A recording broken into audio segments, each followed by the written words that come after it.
প্রথমেই জানিয়ে দিব, অবশেষে ধরা খেল ডন ফয়সালের ডান হাত রুবেল। 9 দিনের ডিম থেরাপিতে বেরিয়ে এলো হাদি হত্যার আসল রহস্য। হাদিকে হত্যায় নির্দেশদাতা মির্জা আব্বাসের রক্ষা হল না, বিপাকে বিএনপির মির্জা আব্বাস। বন্ধ থাকা অ্যাকাউন্ট থেকে শুটার ফয়সালের নামে 219 কোটির চেক। রহস্য কি? তদন্ত ভিন্ন খাতে নেয়ার চেষ্টা, ফেঁসে গেল ইউনুস প্রশাসন। এরপর জানিয়ে দিব বিএনপি থেকে বহিষ্কৃত রুমিন ফারহানার বিরুদ্ধে গ্রেপ্তারি পরোয়ানা, যে কোনো সময় হতে পারেন আটক। এবং সবশেষে দেখবেন ওসমান হাদির পর এবার টার্গেটে বিএনপি চেয়ারম্যান তারেক রহমান ও হাসনাত আবদুল্লাহ, রিমান্ডে চাঞ্চল্যকর তথ্য ফাঁস। এতক্ষণ শুনছিলেন সংবাদ শিরোনাম, এখন থাকছে বিস্তারিত। অবশেষে প্রমাণ পাওয়া গেল ওসমান হাদি হত্যায় বিএনপি নেতা মির্জা আব্বাসের যোগসূত্র। জট খুলতে শুরু করেছে ইনকিলাব মঞ্চের মুখপাত্র শরীফ উসমান হাদির হত্যাকাণ্ডের। এতদিন ধরে পর্দার আড়ালে থাকা মূল হোতাদের মুখোশ এবার খসে পড়তে শুরু করেছে। পুলিশি তদন্তে বেরিয়ে এসেছে এমন সব চাঞ্চল্যকর তথ্য যা দেশের রাজনৈতিক অঙ্গনে রীতিমতো তোলপাড় সৃষ্টি করেছে। হাদি হত্যার মাস্টারমাইন্ড হিসেবে উঠে আসছে বেশ কিছু হাই প্রোফাইল নাম, যাদের মধ্যে সবচেয়ে বড় চমক হিসেবে আলোচনায় এখন বিএনপি নেতা মির্জা আব্বাস। তদন্ত সংশ্লিষ্ট একাধিক সূত্র নিশ্চিত করেছে যে হাদি হত্যার ঘটনাটি বিচ্ছিন্ন ঘটনা ছিল না, এটি ছিল সুদূর প্রসারী এক গভীর ষড়যন্ত্রের অংশ। পুলিশের হাতে আসা সিসি ফুটেজ, কল রেকর্ড এবং সম্প্রতি গ্রেপ্তার হওয়া আসামিদের জবানবন্দিতে বারবার ইঙ্গিত করা হচ্ছে একটি বিশেষ মহলের দিকে। তদন্তে দেখা গেছে হত্যাকাণ্ডের আগে এবং পরে বিপুল অর্থের সন্দেহবাচক লেনদেন হয়েছে, যার গন্তব্য এবং উৎস খুঁজতে গিয়েই গোয়েন্দাদের রাডারে চলে এসেছে মির্জা আব্বাসের নাম। যদিও এই অভিযোগের বিষয়ে মির্জা আব্বাস বা তার পরিবার এখনও প্রকাশ্যে কোনো স্বীকারোক্তি দেননি, তবুও তদন্তকারী কর্মকর্তাদের দাবি প্রমাণের শিকল ক্রমশই শক্ত হচ্ছে।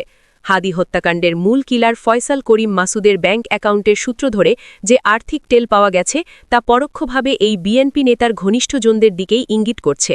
এদিকে তদন্তের দায়িত্বে থাকা এক ঊর্ধ্বতম কর্মকর্তা প্রকাশ করেছেন, তদন্ত এখন খুবই সেন্সিটিভ পর্যায়ে আছে। টাকার প্রবাহ এবং ডিজিটাল ফুটপ্রিন্ট অ্যানালাইসিস করে আমরা নিশ্চিত হয়েছি যে এর পিছনে বড় পলিটিক্যাল শেল্টার ছিল। সেই নামগুলো সামনে আসছে। তাদের সামাজিক অবস্থান যাই হোক না কেন, আইনের ঊর্ধ্বে কেউ নয়। আমরা শীঘ্রই তাদের জিজ্ঞাসাবাদের জন্য ডাকব। শরীফ উসমান হাদির পরিবার এবং ইনকিলাব মঞ্চের সহযোদ্ধারা প্রথম দিক থেকেই দাবি করে আসছিলেন যে এই হত্যাকাণ্ডের পিছনে বড় কোনো রাজনৈতিক হাত রয়েছে। মির্জা আব্বাসের নাম উঠে আসায় তাদের সেই সংখ্যাই যেন সত্যি হতে চলেছে। বিশ্লেষকরা বলছেন, যদি এই অভিযোগ প্রমাণিত হয় তবে এটি হবে বর্তমান রাজনীতির জন্য একটি বিশাল বড় ধাক্কা। হাদি হত্যার বিচার প্রক্রিয়া এবং তদন্তে এ নতুন মোড় মির্জা আব্বাসের রাজনৈতিক কেরিয়ারকে খাদের কিনারায় নিয়ে দাঁড় করিয়েছে।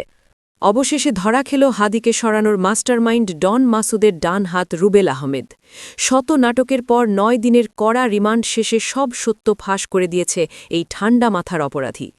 আদালতে বাড়িয়ে প্রথমে সাধু সাজার চেষ্টা করলেও পুলিশের জেরার মুখে আর টিকে থাকতে না পেরে গড়গড় করে উগরে দিয়েছে সব গোপন তথ্য। রুবেলের এই স্বীকারোক্তির পর নড়েচড়ে বসেছে প্রশাসনের বড় কর্তারা। মাসুদের এই ডান হাত শুধু একজন সহযোগী নয়, তার পরিচয় জানলে যে কারো চোখ কপালে উঠবে। কে এই রুবেল, আর তার পেট থেকে বেরিয়ে আসা তথ্যে কোন কোন রাঘব বোয়ালের মুখোশ খসে পড়ল? চলুন সেসব গোপন তথ্যই দেখে নেওয়া যাক আজকের আমাদের এই বিশেষ রিপোর্টে। এতদিন যারা পর্দার আড়ালে থেকে কলকাঠি নাড়ছিল এবং প্রশাসনের চোখে ধুলো দিয়ে রাজার হালে ঘুরছিল, তাদের দিন এবার ফুরিয়ে এসেছে। রুবেল আহমেদ নামের এই লোকটি নিজেকে খুব শেয়ানা মনে করত। সে ভেবেছিল পুলিশের চোখ ফাঁকি দিয়ে সে আজীবন পার পেয়ে যাবে, কিন্তু সে ভুলে গিয়েছিল যে ওস্তাদের মার শেষ রাতে। গভীর রাতের ঘটনা। কেরানীগঞ্জের আটি নয়াবাজার এলাকাটায় রুবেল তার গোপন ডেরায় বেশ আয়েসেই ছিল। সে স্বপ্নেও ভাবেনি যে সিআইডির তুখোর অফিসাররা তাকে চারপাশ থেকে ঘিরে ফেলেছে। পুলিশ যখন তাকে খপ করে ধরে ফেলে তখন সে এক অদ্ভুত নাটক শুরু করে দেয়। সে এমন একটা ভাব ধরে যেন সে ভাজা মাছটি উল্টে খেতে জানে না। পুলিশকে সে বারবার বোঝানোর চেষ্টা করে যে আপনারা ভুল মানুষকে ধরেছেন। রুবেল বলে, আমি তো একজন সাধারণ চাকরিজীবী ভাই, আমি আদাবরে থাকি, আমার সাথে কোনো অপরাধের সম্পর্ক নেই। তার এই কান্না ভেজা অভিনয় দেখে যে কেউ ধোঁকা খেয়ে যেত। মনে হচ্ছিল যেন সে দুনিয়ার সবচেয়ে নিরীহ মানুষ। কিন্তু পুলিশ তো আর কাঁচা কাজ করে না। তারা আগে থেকেই সব হাড়ির খবর নিয়ে মাঠে নেমেছিল। রুবেলকে যখন আদালতে তোলা হয় তখনও তার মুখে ছিল সেই একই বুলি। সে বিচারকের সামনে নিজেকে নির্দোষ দাবি করে মায়া কান্না শুরু করে দেয়। কিন্তু তার এই কুমিরের কান্না বেশিক্ষণ টেকেনি। আদালত যখন তাকে রিমান্ডে পাঠানোর আদেশ দেয় তখন তার চেহারার রং ফ্যাকাশে হয়ে যায়। এরপর শুরু হয় আসল অ্যাকশন। টানা 2 দফায় মোট 9 দিন তাকে পুলিশের বিশেষ মেহমানদারিতে রাখা হয়। আর এই 9 দিনের কড়া ধোলাইতে কাজ হয়েছে জাদুর মতো। পুলিশের জেরার মুখে তার সব বাহাদুরি আর গলাবাজি নিমিষেই চুপসে যায়। এরপর সে যখন আবার আদালতে আসে তখন সে আর আগের সেই রুবেল নেই। রুবেল তখন সোজা তোতাপাখির মতো সব স্বীকার করতে শুরু করে। 164 ধারায় জবানবন্দিতে সে যা বলেছে তা শুনে আদালতের উপস্থিত সবাই চমকে গেছেন। সে নিজের মুখে স্বীকার করেছে যে হাদিকে পৃথিবী থেকে সরিয়ে দেওয়ার মিশনে সে ছিল অন্যতম প্রধান কারিগর এবং মাসুদের সব অপকর্মের সঙ্গী। এখন প্রশ্ন হল, এই রুবেল আসলে কে এবং তার খুঁটির জোর মূলত কোথায়? আর তদন্ত করতে গিয়ে বেরিয়ে এসেছে এক পিলে চমকানো তথ্য। এই রুবেল কোনো সাধারণ ছিকে মাস্তান নয়, সে হল সাবেক ছাত্রলীগ সাধারণ সম্পাদক গোলাম রাব্বানীর জিগরি দোস্ত বা অত্যন্ত ঘনিষ্ঠ বন্ধু। এই সেই গোলাম রাব্বানী যার নাম শুনলেই চোখের সামনে ভেসে ওঠে জাহাঙ্গীরনগর বিশ্ববিদ্যালয়ের কোটি টাকার কেলেঙ্কারির কথা।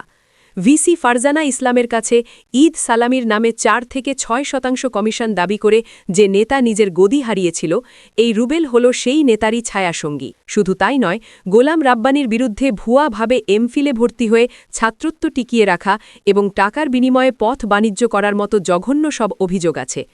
এমন একজন দুর্নীতিবাজ নেতার সাথে যার ওঠা বসা, তার চরিত্র যে ফুলের মতো পবিত্র হবে না তা তো বোঝাই যায়। রুবেল এতদিন এই হাই প্রোফাইল রাজনৈতিক পরিচয় ব্যবহার করেই পার পেয়ে আসছিল।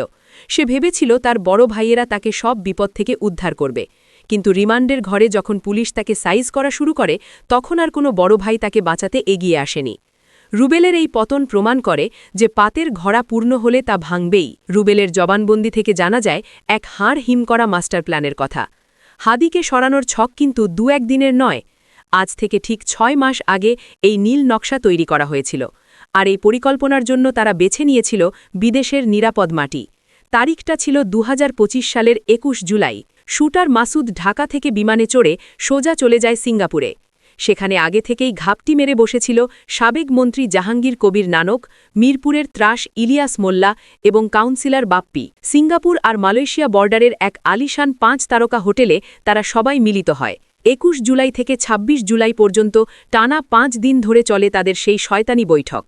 এসি রুমের ঠান্ডা হাওয়ায় বসে তারা ঠিক করে যে কিভাবে হাদিকে আমাদের মাঝ থেকে চিরতরে বিদায় করে দেবে। কারণ হাদি তাদের দুর্নীতির সাম্রাজ্যে আঘাত করেছিল এবং তাদের অন্যায়ের প্রতিবাদ করত। তাই তাকে সরিয়ে দেওয়াটাই ছিল তাদের একমাত্র লক্ষ্য। মানুষের জীবনের দাম তাদের কাছে ছিল মাত্র 55 লাখ টাকা। হ্যাঁ, রুবেলের তথ্যে জানা গেছে এই অপারেশনের বাজেট ছিল 55 লাখ টাকা। সিঙ্গাপুরের মিটিং শেষে যখন মাসুদ দেশে ফিরে আসে তখন তার সন্তানের নামে ব্যাংকে 55 লাখ টাকার এফডিআর খোলা হয়। তদন্তে এখন দিনের আলোর মতো পরিষ্কার যে এই টাকাই ছিল হাদিকে সরানোর পুরস্কার।